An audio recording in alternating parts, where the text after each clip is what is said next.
All right, it's right after the previous video again. We're doing more of the Homeric Rhapsody thing. It's the story about Achilles sacking the city of Thebe from the king Eëtion, which is one of the stories that, is alluded to in the Iliad, but is not told in the Iliad. And so we're writing it off the top of our heads here. This is like the first draft that we're coming up with, so it's not going to be any good. But you got to make a first draft in order to make a second one. What just happened was that the son of Eëtion, who I invented, called Alcon, I think that was his name, he's warned the king and queen, and they're going to arm and prepare for to head off Achilles before he can get to the city.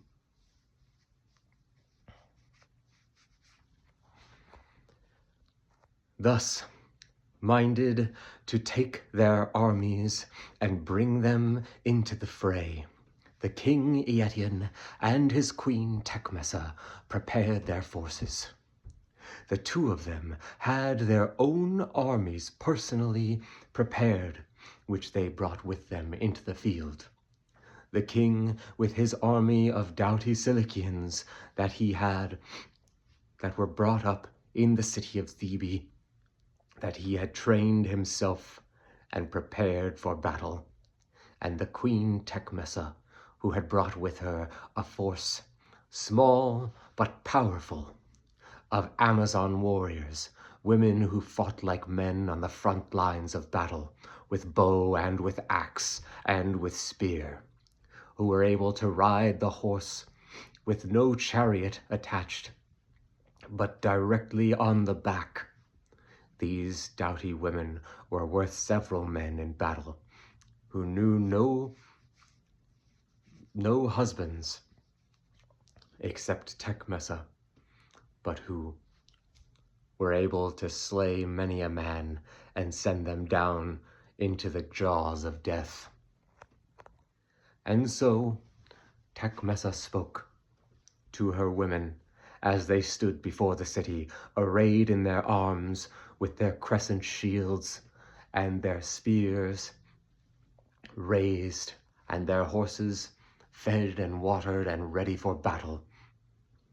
And she spoke. Women, we have prepared for this day. We knew it was coming. Our daughter Andromache sits near the throne of Troy, which this past year has been under siege by these overweening Achaeans. We had thought to approach the city before now, but our hand is forced, and thus we must fight our first battle before the city of Thebe, to protect her people and to keep our forces intact. We will take out this son of Peleus, who claims to be approaching with his myrmidons, and we will show the Achaeans what true power is held by the Cilicians and the Amazons combined in Thebe.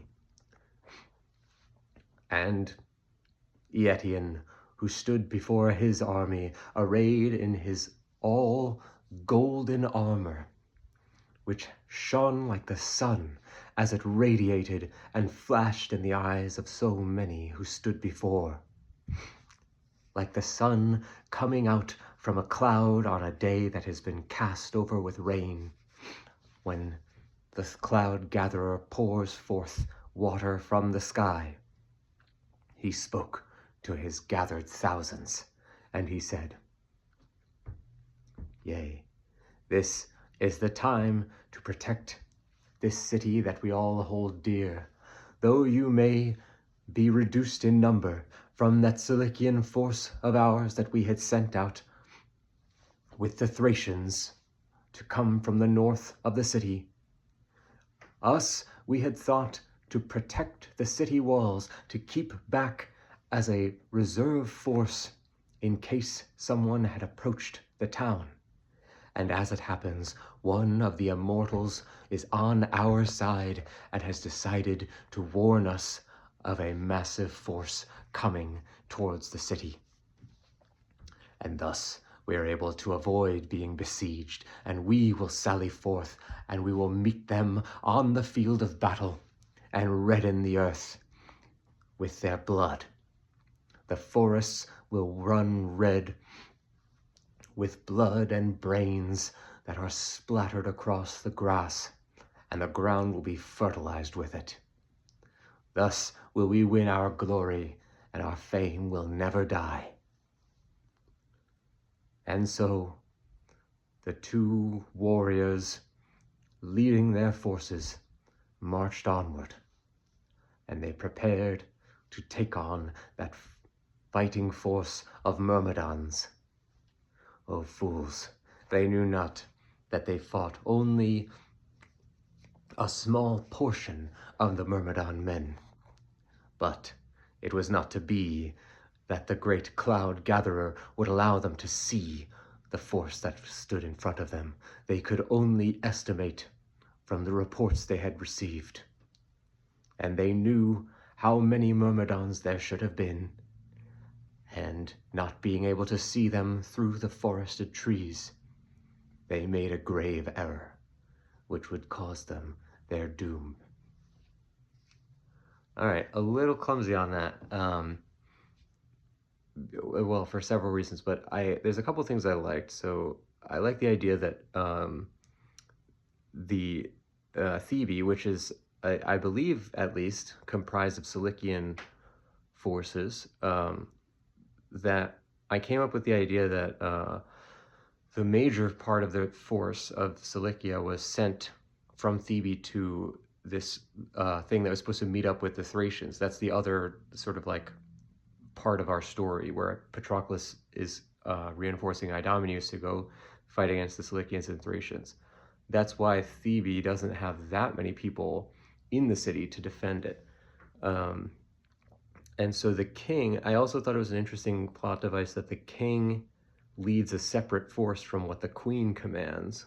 That she, I guess we're having it that she just is an Amazon, that she's like grew up, you know, wherever the Amazons grew up in the East, and that she brought with her a force of Amazon warriors, and that they are under her command, so that they each have their own fighting force, which we could do some fun stuff with later, I guess. It's also interesting that like in the regular Iliad, where they think that the gods are on their side, which one of them is, and because they received godly favor, that they believe that that the Olympians are with them and favor them throughout the conflict, but that there's kind of a small amount of pathos, because that they're not really going to come out of it on top. I didn't really push that so hard. I probably should have done it better. But yeah, and then I threw in at the end a little thing where I kind of half-baked the idea that like they, one of these things where it's like they thought that they were taking on this force and that it was going to be their downfall or whatever. It wasn't very well presented though. So all in all, not the best one that I've done, but at least we're moving the story forward, I guess.